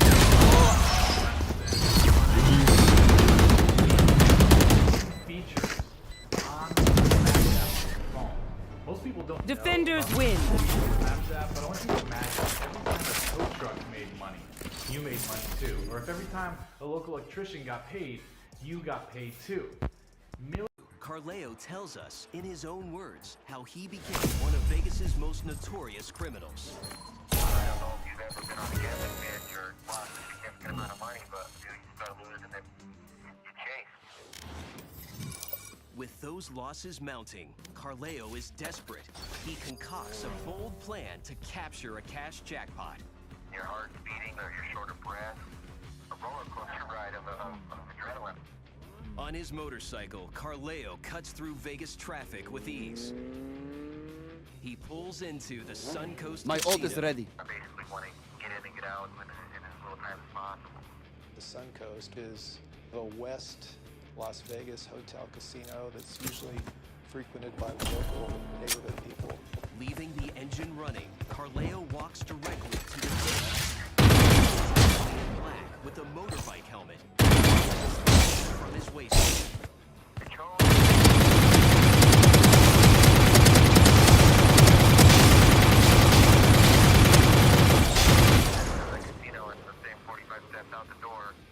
Told the cashier to reach into the drawer, grab stacks of cash, put it into a bag. No security guards try to stop him. It's better to let people have the money. That's really the policy, is to let that happen, because weapons are a liability. You could have somebody wrongfully shoot somebody. So in the end, we'll just call the police. Let them handle it. That's their job. That's what they do. In just minutes, it's over. Carleo heads into the neon night with almost $20,000. Once you pull out of the parking lot and you hit the road, you arrive in the safety of your own home. You're sitting there looking at 20 grand and it's like, oh wow, that wasn't that bad. Carleo hits so hard and fast, Vegas is caught off guard. And since his bike helmet and visor make him unidentifiable, the police are left with no clues. Just 5 days later, once again, Carleo gets on his bike and rolls down the heart of the Vegas Strip. This time, he pulls into the opulent Bellagio Hotel and Casino. I literally parked my motorcycle facing the street. I waved to the security guard.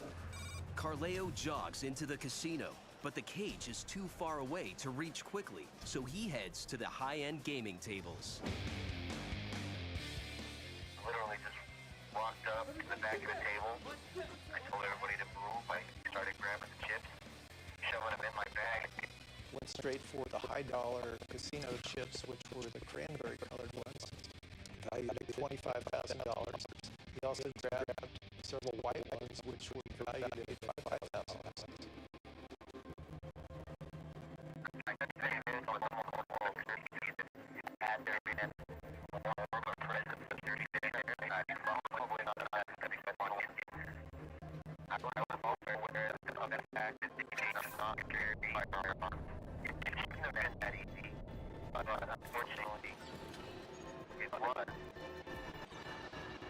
This time, Carleo takes off with more than $1 million worth of chips. Although the chips are embedded with RFID identification devices, they can only be tracked inside the casino. Outside, the tracking devices stop working. I was actually pursued by a police officer for a period of time. They chased me. It was very short-lived because I was on a motorcycle. I was probably doing 115 to 125 miles an hour. Carleo disappears into the night. In response to the robberies, casinos across town add undercover personnel to patrol gaming floors. Cages go on high alert. 8 days after the second robbery, authorities get their first break. When a dealer from the Bellagio comes forward anonymously, he tells them about a suspicious player who'd been in the day before the heist. He started talking to him about the possibility of robbing the Bellagio. He said, I'd like to get my hands on some of these cranberries. Cranberries, of course, are worth $25,000. The dealer patiently listens and has the guy believing that he can trust him. Eventually, he gets the guy's name. It's Anthony Carleo. When investigators look into Carleo's background, they find an unlikely stick-up guy.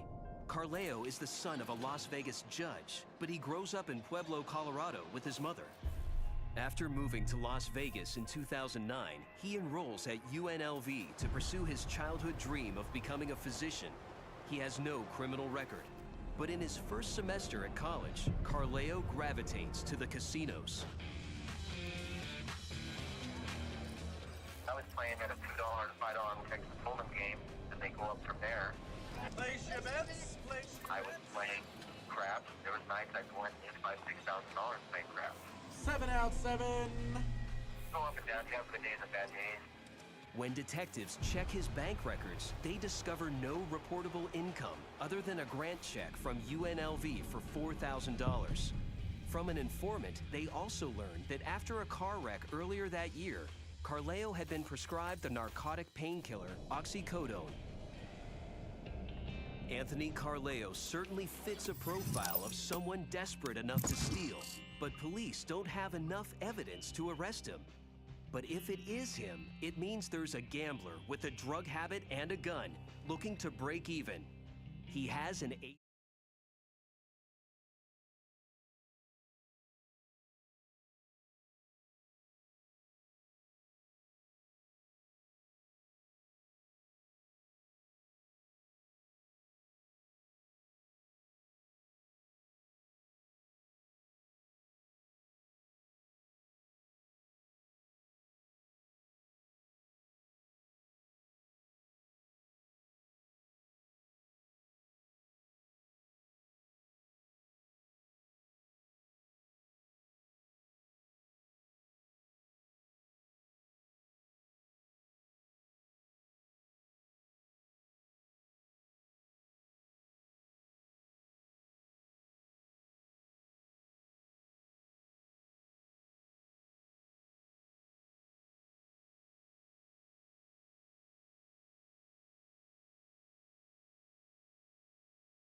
Billions of years into the future, when the sun swallows the Earth, or whether a cataclysmic event, like an asteroid impact, occurs, our existence will dissolve into minuscule atoms scattered throughout the vastness of space, moving haphazardly through the cosmic expanse. We'll return to the very particles that once birthed us. Essentially, we'll once again revert to a state of non-existence. However, the universe will continue its progression. The sun will still rise and set on countless planets. Seasons will change, and the tides will ebb and flow. Stars will be born, and planets will form, sustaining the ever-evolving web of life. The cosmos itself will continue to expand and evolve over time. All events unfold as they have in the past, with the exception that this time your physical form has transitioned, rendering you unaware of the transformation. Consequently, you may not perceive the alterations transpiring around you. Thus, when you cast your gaze upon the night sky, remember that the stars above may be composed of atoms that were once integral components of a living organism. Space is a synonym of possibilities. It is a realm where even the seemingly impossible can be possible. And there are moments when anomalies arise that are hard to explain in a universe governed by fixed mathematical forces. just look at the night sky above you. Why do the stars, governed by these immutable mathematical forces, scatter themselves in a state of complete anarchy? Why don't stars repeat patterns in the universe? Could this unorderly arrangement be a cosmic message, one that has been overlooked and evaded humanity's attention throughout the ages? A carefully crafted message from an otherworldly intelligence. You really love mangas? The countless billions of stars that dot the infinite universe. How is it possible that we're surrounded by an infinite number of shining stars, and yet the revealing area is dark? If the universe is truly eternal and infinite, and the stars are uniformly dispersed throughout the vastness of space, then in any direction we I don't have any flashes, bro. Sorry about it. the light I still see you. stars, however distant, would eventually reach our planet. So it's time 30 Cypher on site. Spike down, B. Oh, let me check this out. at least once. Enemy remaining. At our disposal, we find ourselves closer than ever to unlocking you the always mysteries work to that have lift our eluded us spirits. for ages. Thank you. It's time to peel back the layers of enigma that obscure our understanding of the cosmos and cast a light upon these captivating mysteries of the universe. They had shorties last round, so I'd expect more this round. Check your corners, fellas.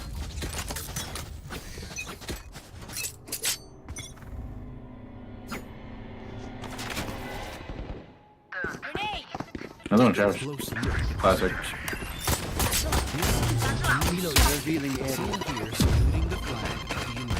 She's close outside shower. To set foot on the surface of the moon. However, Come where you all with a judge. Swinging. Raise a Bucky. Bucky or a judge.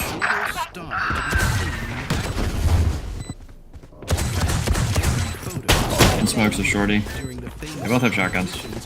Off. One enemy remaining. Still hungry. Even the Apollo astronauts themselves confirmed that they couldn't discern a single star in the lunar sky. This mystery has sparked all sorts of debates and conspiracy theories over the years, with some even using the absence of stars as supposed proof that the moon landing was a hoax. However, the explanation for this mystery delves far deeper than any conspiracy theory. In fact, the resolution to this cosmic puzzle once again leads us to a profound cosmic truth: the Big Bang. Stealing sight. Why I think he's was close. so black? The Close on the north. idea No way, bro. first introduced by There's two in Johannes hookah with Kepler shotguns. in 1610. Spike down, B. Our Milky Way galaxy alone contains anywhere from 100 to 400 billion stars. And the observable universe contains roughly 100 Last to player 200 standing. billion galaxies.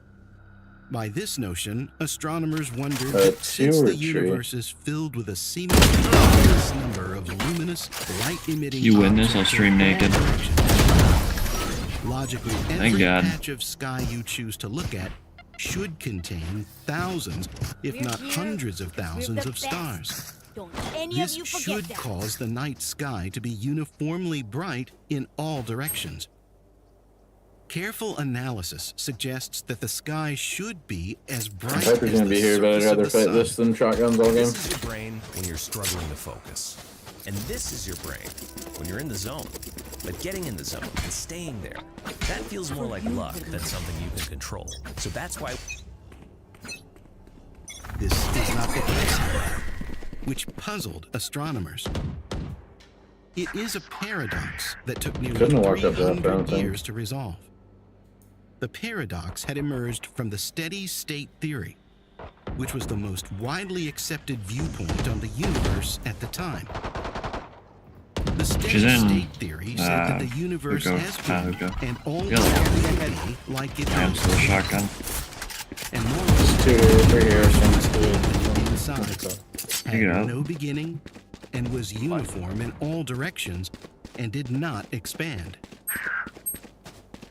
Initial attempts to resolve this paradox involved speculating that most of the stars were simply too far away to be seen.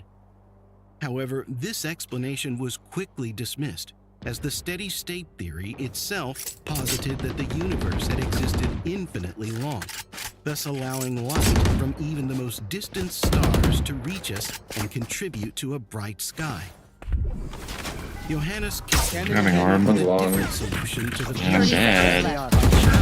the steady-state theory. Kepler suggested that the stars in the universe extended only to a finite last player standing, beyond which the viewer inhabited space. So cringe. While this idea seemed plausible, of course, this solution prompted the questions: how far away is the boundary? Either that, or we just have to 5-hit what beeline. lies beyond it? Additionally, the notion of a finite universe posed challenges, such as it would eventually collapse in on itself under the gravitational pull of its stars and planets. This led most astronomers to continue to assume that the universe was infinite, and thus the paradox and the steady-state theory remained as is, unresolved and forgotten. Enemy spotted A. Viper's gonna be playing both guys. Wilhelm Olbers, a renowned German astronomer, breathed new life into the paradox. And once again, the question, why is the night sky dark? Since then, Olbers' name has been closely associated with the paradox. Once again, the common belief during his time was that the universe was static, infinitely old, and infinite in size. This time, Olbers had a simple solution. If we assume that the universe is infinite, it is logical to deduce that the opaque bodies in it would also be infinite in number, such as dust and rock that obstruct the light from distant stars, making them appear fainter. The cosmic dust gradually absorbs and blocks the light of stars as it journeys through space. It just walks out on me? Even today, most people last player standing, drawing one enemy remaining. You and me. Clouds shit on this kid. The sun's light and view. Shit on. Dust likewise could eclipse light from Fucking stars. go, sucker. However, Olbers' compelling solution still does not entirely solve the problem, as any rock or dust would eventually heat up and radiate the absorbed energy. The universe would still contain the same amount of radiation. The dust merely acts as a mediator, so to speak, between the literally stars 4 of and us the have to go observer. long. One's just got to bait B so he doesn't jump out and play close tree The energy we instead. detect on Earth would be the same. So what's the solution to the paradox? The solution to the paradox will be revealed after a wait of another 100 years. In 1929, when Edwin Hubble peered through his powerful telescope, he hoped for a universe that would be collapsing, as that would prove a finite universe, just like Kepler said. He's long, entry. But to his shock, he discovered that the universe was not collapsing in on itself, but rather the galaxies were moving away from us, as if the space between was expanding. In fact, the further away the galaxy, the faster it was moving away. The universe appears to not be falling apart, not remaining static, but expanding. This raised a new question. If the universe is expanding, then what does that mean for the early universe? I'll play the follow. Scientists now believe that the universe was once incredibly small and dense. and that it expanded rapidly in a phenomenon known as One's rotating through our spawn. As the 114 Viper. eventually stars and galaxies. This 114 Viper. led to the development of the Big Bang Theory. Last as we player know today. standing. My ultimate is ready. Scientists today think this happened about One enemy remaining. 8 billion years ago. It is the most accurate model of our universe. Today, most scientists think the universe has a finite age and that it started 13.8 billion years ago. Yeah, When we no, look they're at very 13.8 billion-year-old light, it's not I mean, that we we just don't gotta see survive the half. stars just because the light from them hasn't We can gotten get to 5, us I'll be yet. alright. We don't see any stars because we're getting a glimpse at the universe before any stars had formed. A starless universe. The farther we look, Okay, we the should just farther back smoke on in a time row we and get observe, into labs together. until we reach the edge of the universe. Cover going out. This is not a physical edge, but instead the afterglow of the Big Bang, known as the cosmic microwave. As soon as this goes, we go. The farthest point of the universe that can Earth. Found them. When we point our telescope past the earliest stars, we see this light. This is not starlight. Light left over from the Big Bang, forming a path beyond the stars. I'm gonna smoke that again after this. But wait, the Big Bang Theory seems to introduce a new problem. It states that the universe was much brighter in the past, especially at the end of the recombination era.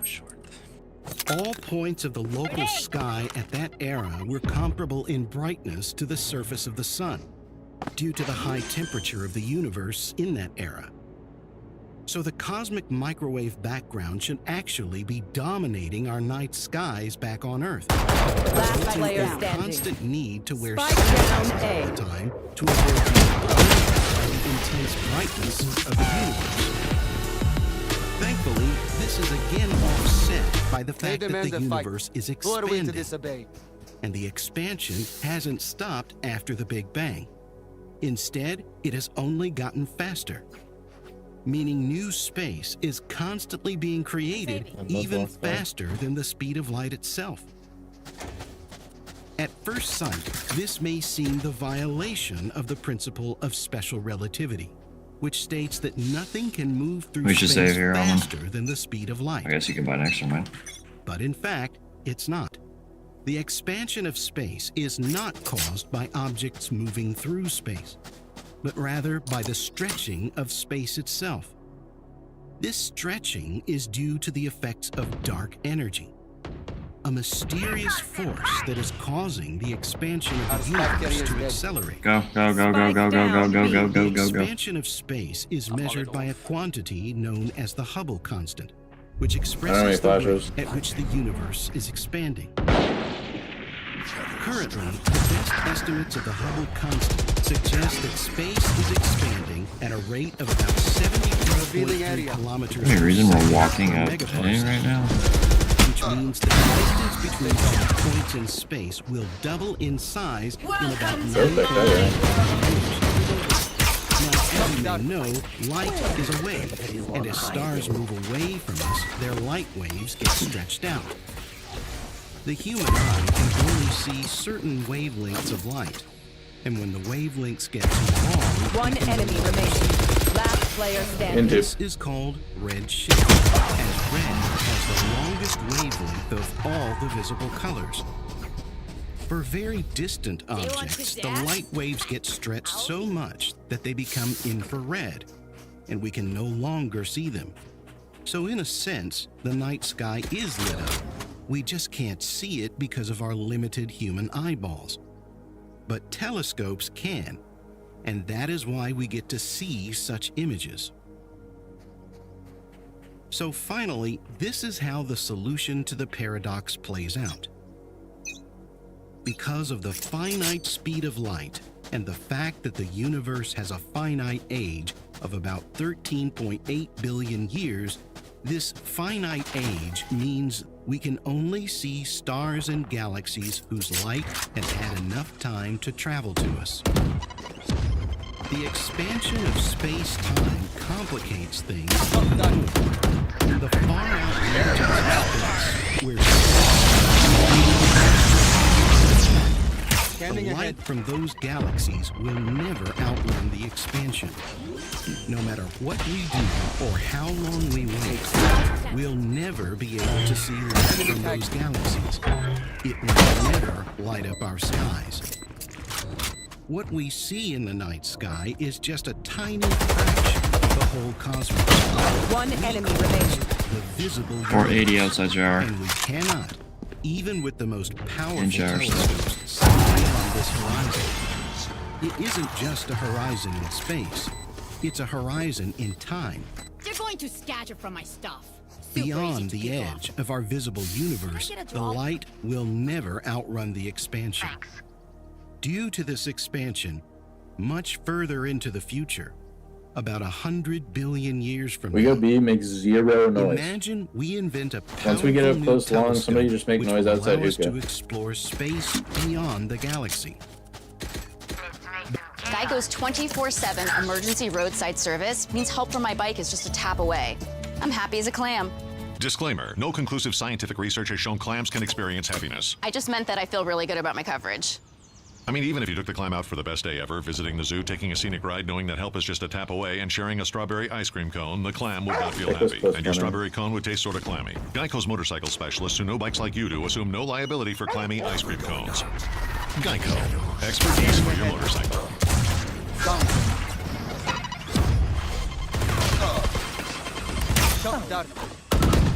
But as we peek through the telescope, we find nothing. Nothing but darkness. 120 on Viper. The generation She might hit have elbow. come to understand that they exist Hookah, 120. within a seemingly endless and Both one almost shot. informationless void. As the age of the cosmos approaches 100 billion, the expansion There's of gotta the be that universe side. will cause all other galaxies to vanish beyond player the cosmic standing. light horizon. Spike down B. This means that light from other galaxies will no longer be able to reach us. 30 seconds left. Put another way, galaxies will be pushed aside out of the observable universe and can thus no longer be observed. Enemy We remaining. will lose about Where's Hookah? 20,000 stars a second. If you think about it, we are rather fortunate to exist at a 10 point in seconds time left. when we have access to such an abundance of information. Sure, there are a lot of things about the universe that we do not understand, but at least there's hope that one day the distant future of 100 billion CE, however, would be so information deprived that when they aim their equivalent of the Hubble telescope towards a seemingly empty region of space, the returned image would also be empty. Of course, the same is true today. We have no way of knowing what lies beyond the observable universe. But one final question remains. Why are these moon pictures devoid of stars? Surely, with nothing in the way like an atmosphere, we should be able to see some stars in the background. From this, we learn how color is actually formed. Color is a complex interplay between light and matter. Light is composed of electromagnetic waves of different One enemy wavelengths. remaining. And when it interacts with an object, some wavelengths are absorbed by the object, and others are reflected or transmitted.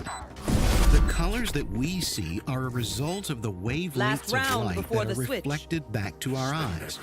For example, if an object appears red, it is because the object has absorbed all the other colors of the visible spectrum, such as blue and green, and reflects only red light back to our eyes.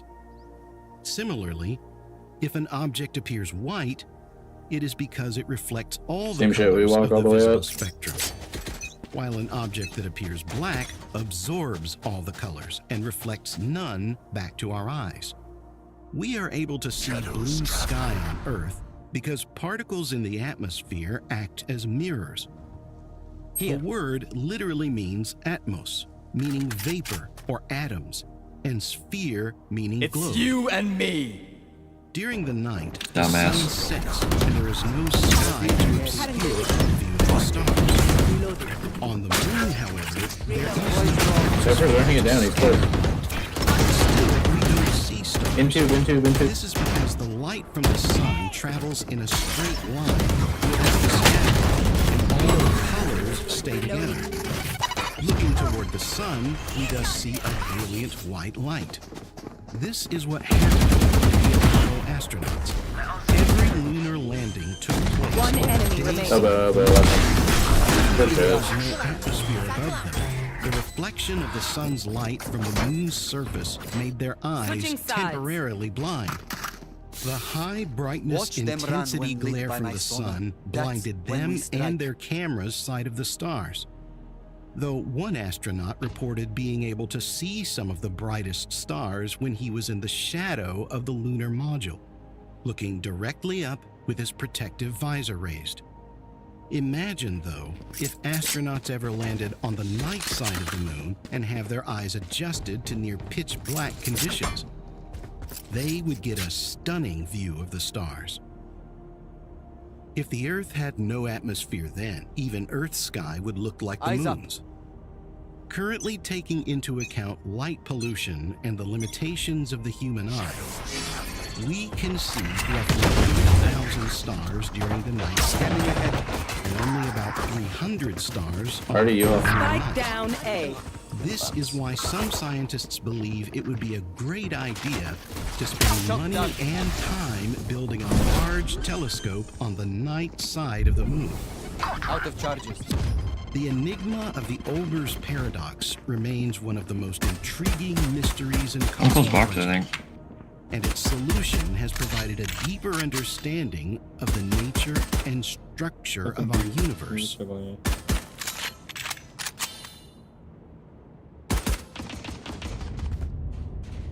Spike down A. Scanning ahead. There they are. Showers? Showers after that. Given the millions of billions of Showers grabbing Spike. planets, life elsewhere in the universe, for me, Loki. without a doubt, does exist. One enemy In the remaining. vastness of showers. the universe, we are not alone. 30 Albert seconds left. Einstein. According to a recent Last player comprehensive survey standing. by Pew Research Center, 2/3 of all Americans now planted. firmly believe that alien life does indeed exist. Clutch. And at least 51% have full confidence that UFOs reported by people in the military are likely evidence of intelligent life outside Earth. And considering the significant and groundbreaking advances in astrophysics, scientists today firmly believe that there is a compellingly high probability of discovering extraterrestrial intelligence within the next few decades. Seth Shostak, a distinguished astronomer at SETI, Search for Extraterrestrial Intelligence, has boldly proclaimed that in a mere couple of decades, we will unequivocally uncover tangible evidence confirming the existence of intelligent life beyond our planet. As humanity casts its ever-expanding net across the vastness of the cosmos, capturing evidence of thousands of worlds, one ancient question haunts us. Is anybody out there? The vast expanse of the cosmos, with its many galaxies, stars, and planets, makes it very obvious that there is a possibility for life to exist Last elsewhere. player standing. 22. Even if we accept that the origin of life on Earth is a rare occurrence. The immense size of the universe serves as a large blank canvas for the diversity of life to emerge. It is a landscape that might include intelligent beings at all levels of development, ranging from the least advanced to the most evolved. Just imagine yourself alone, weightlessly floating in the vast expanse of space. The silence can be deafening, and the emptiness overwhelming. At first glance, you may believe you are truly isolated, devoid of companionship. Spike down, B. However, contemplating ecosystems thriving in silent, often taken for granted and ignored. Microbes and tiny organisms may be living on your skin or within your digestive tract, their existence unbeknownst to you. He's gotta be in that corner or some shit. They may not possess our level of intelligence. Their presence serves as a poignant reminder that Grab my Vandal, just holding it. An illusion. Similarly, the idea that we are alone in the universe may also be an illusion. 17. Chill, do not chat that motherfucker, bro. Chill. Life throughout the universe could demonstrate a vast range of intellect that we unconsciously overlook.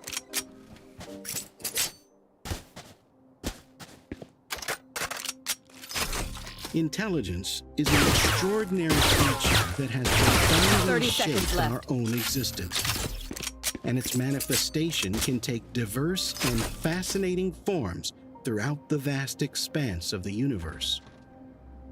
On distant planets, creatures may have evolved remarkable and exceptional cognitive abilities. Chill. You coming in? 10 seconds left. Environmental pressures and evolutionary pathways. Planning. Some civilizations may be less advanced than ours, perhaps He's in comparable to the early stages of human development. They could possess basic communication skills, primitive technology, and a limited understanding of the universe. While on the other hand, you and me. Advanced civilizations may have surpassed ours. These beings might possess highly evolved intelligence, capable of extraordinary feats of knowledge, technology, and interstellar travel. Their scientific achievements and cultural advancements could transcend our current comprehension, rendering them godlike from our limited perspective. The diversity of intelligence in the universe surpasses the boundaries of our wildest imagination. The truth is, our self-proclaimed progress might potentially be minuscule when viewed on a galactic scale. In our quest to better understand the vastness of the universe and our place within it, scientists and futurists have devised various scales and metrics.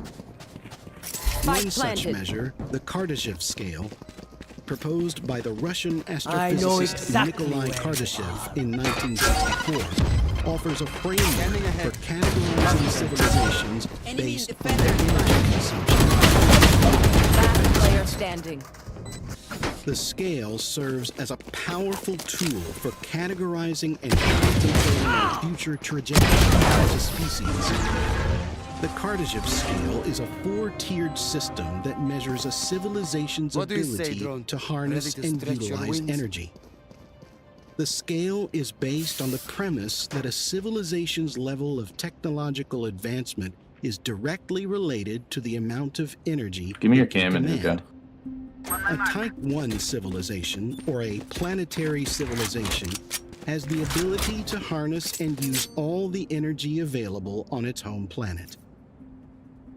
This includes utilizing renewable energy sources, such as solar, wind, and geothermal power, to power their industries and meet their energy needs. They have achieved global unity and are capable of manipulating the resources of their entire planet. A Type 2 civilization, or stellar civilization, possesses the ability to harness the energy of their host star. They can construct massive structures like Dyson's cubes or Dyson swarms to encase their star and capture its energy output. This civilization can tap into the resources of their solar system and utilize them to fuel their advanced technologies and interstellar exploration. A Type 3 civilization or a galactic civilization could utilize the energy resources of an entire galaxy, move planets, feed black holes with stars, and even manipulate the fabric of space-time. And a Type 4 civilization would be capable of creating a universe itself. According to this scale, we haven't yet reached Type 1 civilization status, but we're not a Type 0 civilization anymore. Human beings have a score of about 0.73 on the Kardashev scale.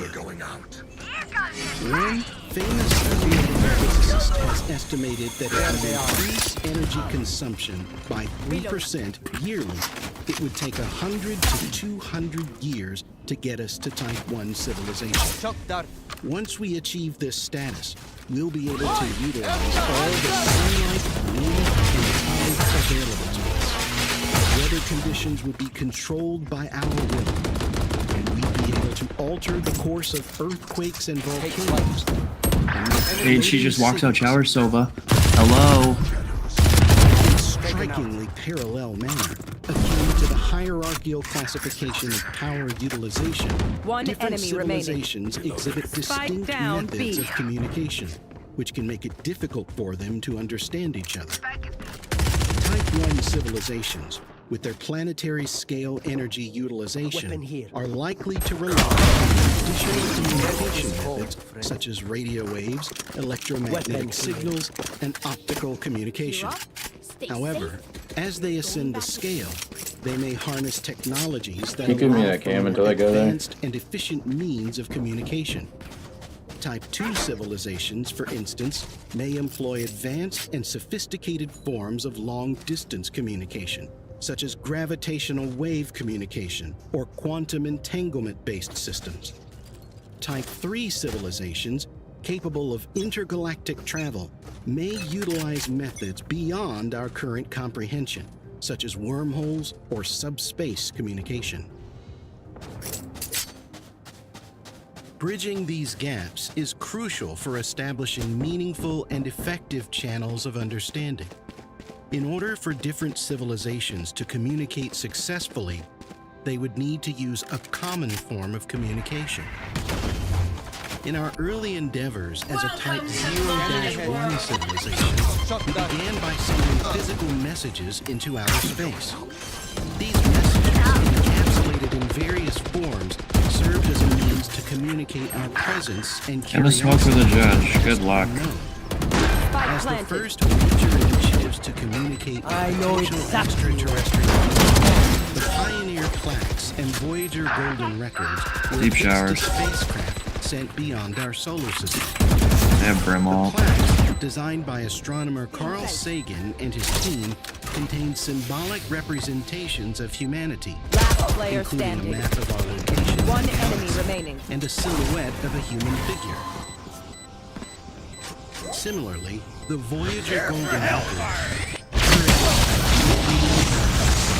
contained a collection of sounds, images, and music, showcasing the diversity of life and culture on Earth.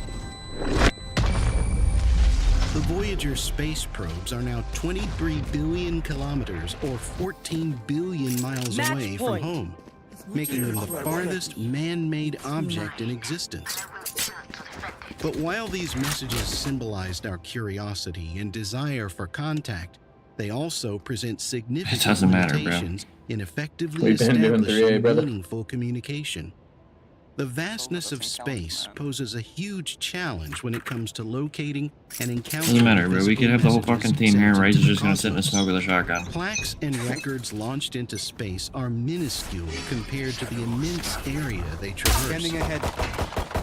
Space is vast down, and B. largely empty, making it highly unlikely for any extraterrestrial civilization to come across our plaques or records by One chance. enemy remaining.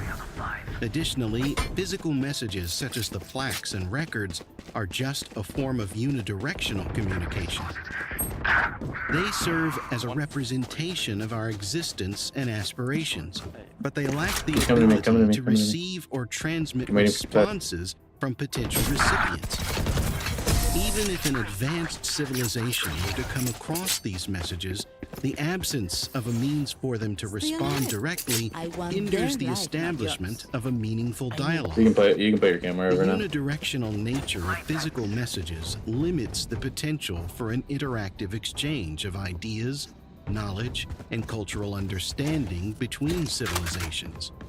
Lastly, the huge differences between celestial objects means that the journey of physical messages can span hundreds or even thousands of years. In the case of the Voyager Golden Records, for instance, it would take eons for any potential reply to reach us. The timescales involved in interstellar communication It's you again and me. make it impractical for immediate or real-time exchanges. Big win. Impending the Shit on bad, good possibilities wins. of timely Spike down, interaction B. and mutual learning. After 60 years of sending various signals and scanning the skies, trying to detect artificial signals, we haven't been able to find anything. Do you want me to? They're both here. They're both. Go. Guys, what the fuck? Nowadays, the main world institution devoted to the search for extraterrestrial intelligence is a project called SETI, an abbreviation for the Search for Extraterrestrial Intelligence. This project is based on the use of radio telescopes. Radio telescopes receive radio waves, Spike as we planted. can't go to space aboard spacecrafts. To find that intelligent life, what we look for are radio signals. Remsuka. Scientists use radio telescopes present remaining. around the globe Okay. to scan last the one. skies for narrowband signals that conspicuously Last stand player out standing. against the backdrop of cosmic noise. It allows scientists to eavesdrop on the Attackers whispers of the universe. Just like tuning your FM radio to find the matching frequency of a radio station, scientists often search for signals in the water hole frequency range, which encompasses the hydrogen line and the hydroxyl line. The idea is that these frequencies are natural choices for communication, due to their proximity in the electromagnetic spectrum to the natural radio emissions of hydrogen and hydroxyl, which are abundant in the universe. However, a big hurdle stands in our path. It's the language barrier. Language serves as the bedrock of human communication, allowing us to convey ideas, emotions, and knowledge. But when it comes to extraterrestrial beings, the very notion of language becomes difficult to understand.